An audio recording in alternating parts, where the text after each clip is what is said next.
안녕하십니까. 조갑제TV 시청자 여러분, 저는 조갑제닷컴의 조세별입니다. 지금 시각은 2021년 10월 6일 오후 5시를 가리키고 있습니다. 어제 있었던 국민의힘 6차 TV 토론에 좀 정리를 해보려고 합니다. 어제 KBS에서 밤 10시 50분부터 약 2시간 동안 이어졌습니다.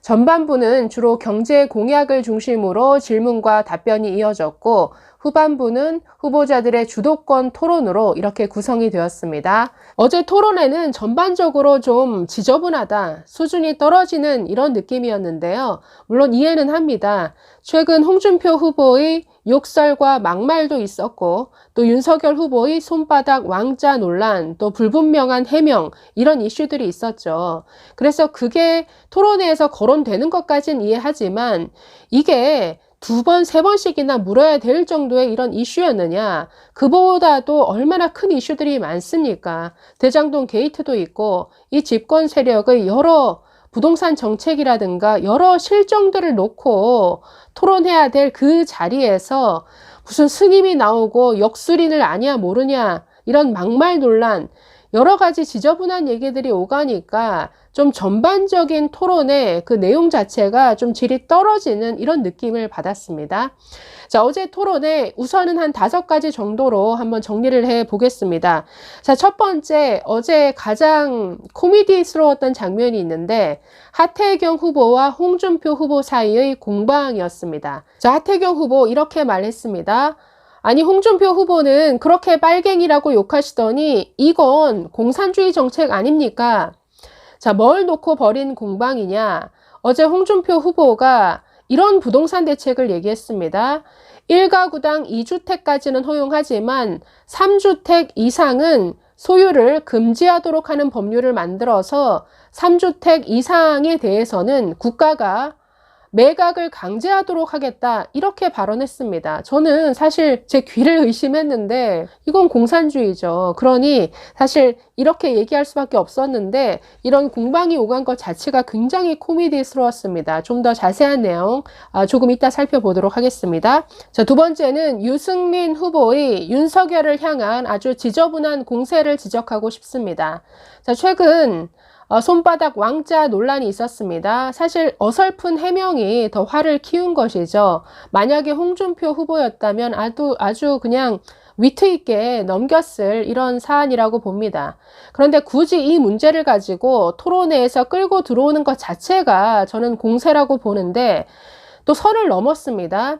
어제 유승민 후보 무슨 스님을 아느냐, 지장 스님을 압니까, 뭐 천공 스님을 압니까, 무슨 역술인 누구누구를 압니까, 이런 식으로 계속 질문을 합니다.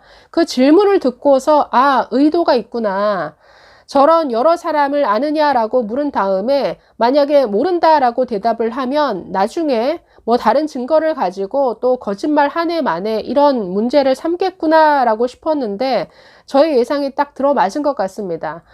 바로 오늘 유승민 후보 측은 어제 윤석열 후보가 모른다라고 했던 모모 씨와 아주 가까운 사이인 것 같은데 거짓말하는 것 아니냐, 지금 이런 문제제기를 하고 있습니다. 대체 이게 왜 중요한 건지, 역술인과 스님과 친분이 있던 말던 이게 대통령 되는 자질과 대체 무슨 관계인지 모르겠습니다. 이것은 굉장히 지저분한 이미지를 더 씌우려고 하는 이런 의도가 깔린 것이죠. 지난 박근혜 탄핵 사태 때에도 여권에서 아주 지저분한 이미지를 더 씌웠습니다. 그래서 스포츠의학 전문가를 두고 최순실이 다니던 마사지 센터 장이다라고 이렇게 사실 왜곡을 했고, 또 청와대에서 구판을 벌였다는 등 이런 루머를 만들어서 아주 지저분한 이미지를 더 씌우는데 성공을 했습니다. 지금 유승민 후보가 딱 그런 지저분한 공세를 하고 있다는 것이죠. 이뿐 아니라 이번 대장동 게이트와 관련해서도 계속 윤석열을 끌어들입니다. 박영수를 아느냐 모르느냐, 김만배를 아느냐 모르느냐, 둘이 만난 적이 없느냐, 셋이 만난 적이 없느냐. 아니, 알 수밖에 없죠. 또 같이 일한 사이죠. 식사할 수 있죠. 그게 본질과 무슨 상관이 있습니까? 계속 이런 식으로 이 윤석열을 자꾸만 대장동 게이트에 끌어들인다? 이것은 정말 하지 말아야 될 정치 공세인데 어제도 이런 일이 벌어졌습니다. 자, 세 번째는 황교안 후보의 부정선거 관련 가짜뉴스 지적하지 않을 수 없는데요. 부정선거 주장할 수 있습니다. 그러나 적어도 사실에 기반해서 주장하셔야죠. 총리까지 지내신 분 아닙니까? 어제 지난번 토론회에 이어서 우리나라 개표는 전자개표다. 이거 수개표로 다 바꿔야 된다라고 주장을 했는데 이거 명백한 거짓말이죠. 우리나라 개표가 어떻게 전자적 방법으로 이루어집니까? 지금 다 수개표 시스템이죠. 그냥 수개표를 돕기 위한 보조적 장치로 우리 지폐를 숫자를 세는 것처럼 개수기와 투표용지 분류기만 있을 뿐입니다. 우리나라는 전자개표가 아니라 수개표 시스템입니다. 그런데 전혀 우리나라와 상황이 다른 이라크, 키르기스탄, 콩고 이런 부정선거 사례를 들고 와서 우리나라 투개표 시스템이 마치 그들과 동일한 것처럼 이렇게 주장을 하셨는데 이것은 명백한 가짜 뉴스입니다. 자, 네 번째는 원희룡 후보를 칭찬하고 싶습니다. 저는 모든 토론회를 통틀어서 전체 1등은 원희룡 후보다라고 평가하고 싶은데요. 자신의 공약에 대해서 또 상대의 공약의 허점에 대해서 가장 성실하게 질문하고 답하는 이런 후보였습니다.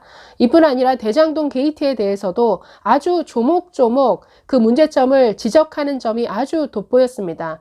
어제 또 새로운 주장을 했는데 자, 과거 이재명 지사의 어떤 형수를 향한 욕설 논란, 또 이뿐 아니라 형과의 녹취록이 있었죠. 형과의 어떤 갈등이 뭔가 다른 국면에서 봐야 되는 것 아니냐. 형이 뭔가 이 성남시 비리를 알고 있었기 때문에 그런 형을 제거하기 위함이 아니었느냐, 이런 새로운 주장을 폈는데 굉장히 흥미로웠습니다. 자, 다섯 번째는 윤석열 후보가 이 토론회를 통해서 보여준 답답함에 대해서 좀 지적하고 싶은데 어제 초반에 이 경제 정책에 대한 질문과 답변이 있었습니다. 이건 하나의 기회죠. 적극적으로 자신의 정책과 비전에 대해서 뭔가 홍보할 수 있는 이런 기회의 시간인데 윤석열 후보의 발언을 듣고 있으면 굉장히 작은 것에 집착한다라는 느낌을 줍니다. 지도자로서 뭔가 큼직큼직한 이런 그림들을 좀 제시할 필요가 있는데 그런 부분이 너무 부족합니다. 또 이뿐 아니라 자신을 둘러싼 여러 가지 논란에 아무래도 많은 공세를 받다 보니까 방어적으로 나올 수밖에 없지만 거기에 대한 어떤 해명과 설명에 있어서도 좀 더 명확해져야 될 필요가 있다라는 생각이 들었습니다. 자, 5가지 정도로 요약을 해봤는데 조금 더 자세히 하나씩 좀 살펴보도록 하겠습니다.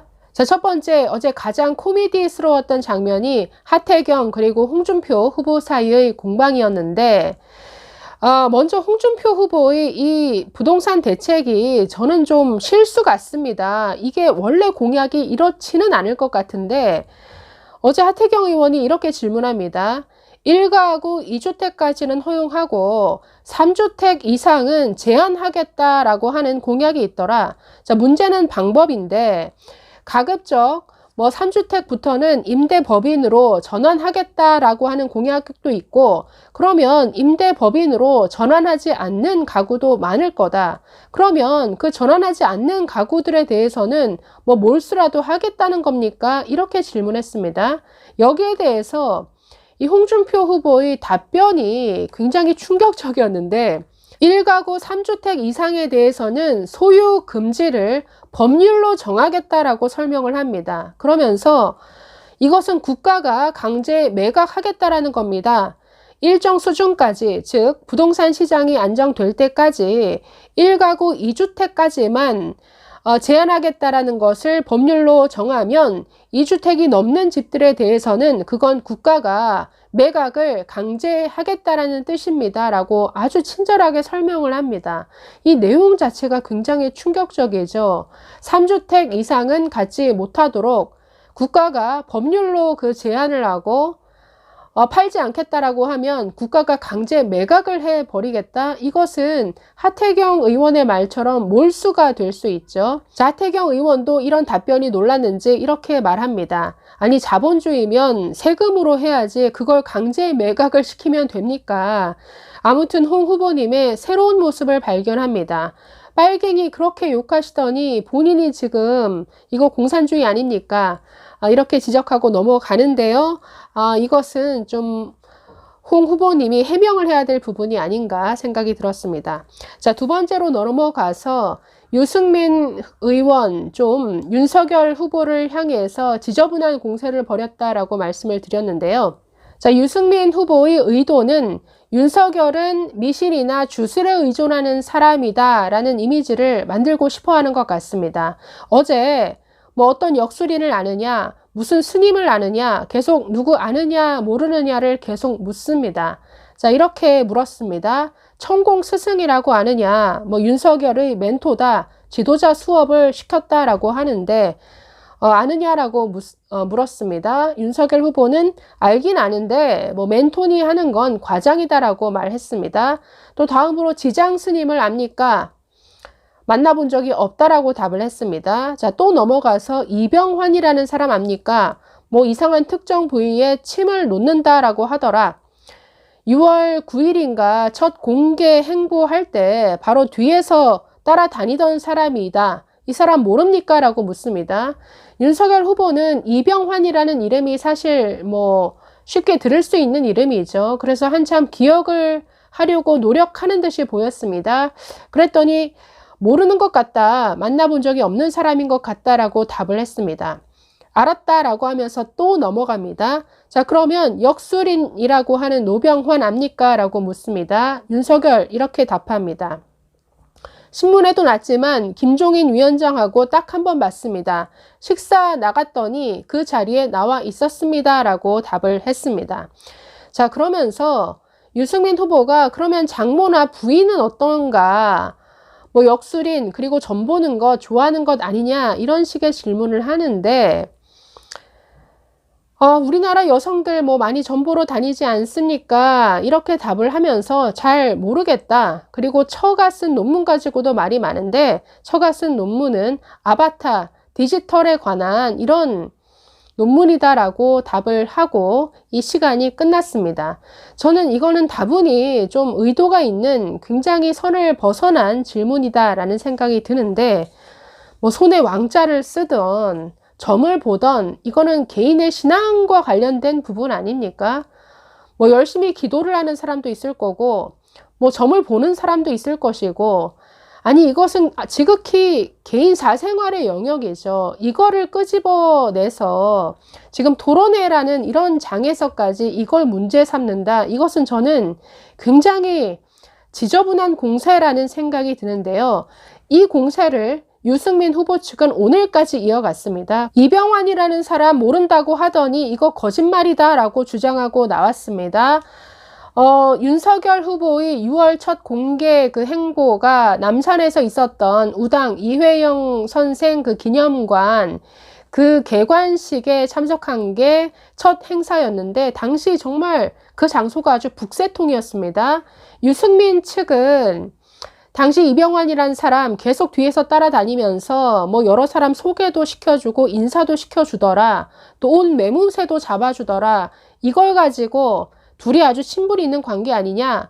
몰랐다라는 것 거짓말이다라고 주장을 하는데 아니 윤석열이라는 사람이 등장한 이후로 그 주변에 얼마나 많은 사람들이 쫓아다닙니까? 굉장한 팬심을 가지고 쫓아다니는 많은 사람들, 얼마나 많은 종류의 사람들이 있겠습니까? 아니 나서서 누구를 소개를 시켜주든 그 정신없는 그 북새통 그 행사장에서 전혀 모르는데 아는 척 할 수도 있는 것이고 그 전후 상황은 알 수가 없는 것이죠. 그래서 그런 영상 하나 보고 아는 사이 아니냐. 거기다가 여러 역술인을 다 들먹이면서 어떤 이런 지저분한 이미지를 더 씌우려고 하는 것. 이건 여권에서 좋아하는, 여권에서 참 만들기 좋아하는 이런 정치 공세 아닌가요? 그리고 주술이나 미신을 좋아하네 마네 이건 지극히 개인적인 진앙의 영역이죠. 이걸 건드려선 안 되죠. 아니 매일매일 새벽 기도 나가는 건 아주 품격 있는 종교 생활이고 점을 좋아하고 뭐 미신을 믿는 건 뭐 사회적 일탈 행위입니까? 아니 이런 사소한 걸 토론회까지 끌고 나와서 이걸 거짓말 논란으로까지 키우는 것 이건 정말 좀 지저분하죠. 자, 세 번째는 황교안 후보의 부정선거 관련 주장 한번 살펴보겠습니다. 자, 어제 이라크, 키르기스탄, 콩고 사례를 예로 들면서 자, 이들 나라에서 부정선거가 일어났는데 전부 한국산 전자개표기를 사용했더라라고 강조합니다. 한국산이라는 게 중요하다라고 말하면서 자, 우리나라도 전자개표를 하고 있다. 이거 전부 수개표로 바꿔야 된다. 우리나라 전자개표를 하고 있기 때문에 이 부정선거 위험이 있는 것이다. 이렇게 주장을 하는데요. 이건 완전히 엉터리 주장이죠. 우리나라 앞서도 말씀드렸지만 투개표 시스템, 우리나라 수개표입니다. 이들 나라가 문제가 되었던 것은 투표와 개표를 전부 전자식으로 했기 때문입니다. 자, 터치 스크린이 있어가지고 투표를 할 때 우리나라처럼 종이를 쓰는 게 아니라 투표부터 전자식으로 하고 그러니 개표까지 모든 투표와 이거를 집계하고 그 모든 결과를 아주 전자 시스템을 통해서 이 모든 것을 했다라는 것이죠. 여기에서 부정이 일어났다라는 건데 우리나라와는 완전히 다르죠. 우리나라 전부 일일이 수동으로 하고 있지 않습니까? 종이 용지에다가 투표를 하고 그거 일일이 다 투표함 다 싣고 와서 개표장에 다 쏟은 다음에 후보별로 다 분류를 하죠. 그래서 투표지 분류기에 넣어서 1번은 1번 표대로 2번 표, 3번 표 이렇게 다 분류해가지고 이게 총 몇 장인지 개수기를 통해서 세어봅니다. 지폐 세듯이. 아니 이게 어떻게 전자개표입니까? 수개표죠. 지금 개표장에서 쓰여지는 보조장치 딱 두 가지입니다. 그 투표용지 분류기가 있고 또 우리 돈 그 지폐 세는 그 기계 총 그 투표 용지가 몇 장인지 50장 단위로 세어서 이렇게 묶습니다. 그래서 1번이 몇 표인지 2번이 몇 표인지 다 개수기로 센 다음에 거기 있는 개표 그 검언이 앉아서 다 몇 장인지 다 일일이 손으로 기록을 하죠. 어떻게 이게 전자개표입니까? 이런 주장 좀 사실에 근거해서 하셔야죠. 자, 네 번째는 원희룡 후보 굉장히 토론을 잘했다라고 말씀을 드렸는데 이 대장동 게이트에 이재명 지사와 관련해서도 이런 새로운 주장을 폈습니다. 즉, 그 형과 굉장히 갈등 관계였죠. 이재명 지사의 형 회계사인 이재선 씨인데 사망한 것으로 알고 있습니다. 자, 왜 이런 형제 간의 갈등이 벌어졌을까? 이것은 그 개발 비리와 관련해서 이 개발업자들과 성남시가 아주 유착되어서 성남시가 아주 비리의 소굴로 전락한 것을 회계사였던 그 형이 알아챘을 것이다 라고 주장을 합니다. 그래서 이재명이 그 형을 제거한 것이다 라는 이런 주장을 폈는데 글쎄 어떤 근거를 가지고 얘기하는지는 모르겠습니다만 어쨌든 새로운 시각으로 그 형수 욕설 논란을 새로운 시각으로 재해석한 이런 주장인 것 같습니다. 자, 마지막으로 윤석열 후보 어제도 여러 가지 해명을 했습니다. 역선택에 관해서는 이런저런 우려가 있어서 한 말이다 라고 설명을 했고 또 손바닥 왕자 논란과 관련해서도 좀 어설픈 해명에 대해서 고개를 숙였습니다. 그런데 제가 좀 문제점으로 봤던 것은 그동안 5, 6번의 토론회를 거치면서 뭔가 윤석열의 메시지가 무엇인가라고 뚜렷이 잡히는 게 없다라는 거죠. 뭔가 지금 여러 번 토론회를 거쳐서 경제와 관련해서는 이런 확실한 공약, 그리고 정권 교체의 어떤 필요성에 있어서 이 사람이 어필하고자 하는 것, 이런 게 좀 분명한 메시지로 와닿아야 되는데 아직까지도 그게 잡히는 게 없다라는 것은 이것은 토론 능력의 문제라고 봅니다. 어제 토론회에서도 좀 경제 공약과 관련해서도 굉장히 자잘한 부분에 어떤 집중하는 모습을 보였는데 지도자라면 뭔가 큰 비전에 대해서 얘기를 하고 좀 큰 그림을 가지고 얘기를 해야죠.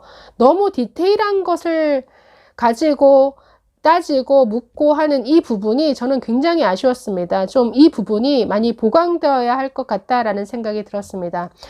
자, 6차례 토론회 마치고 이제 2차 컷오프가 있는데 어떤 후보자가 최종 4명 후보에 들지 지켜봐야 할 것 같습니다. 감사합니다.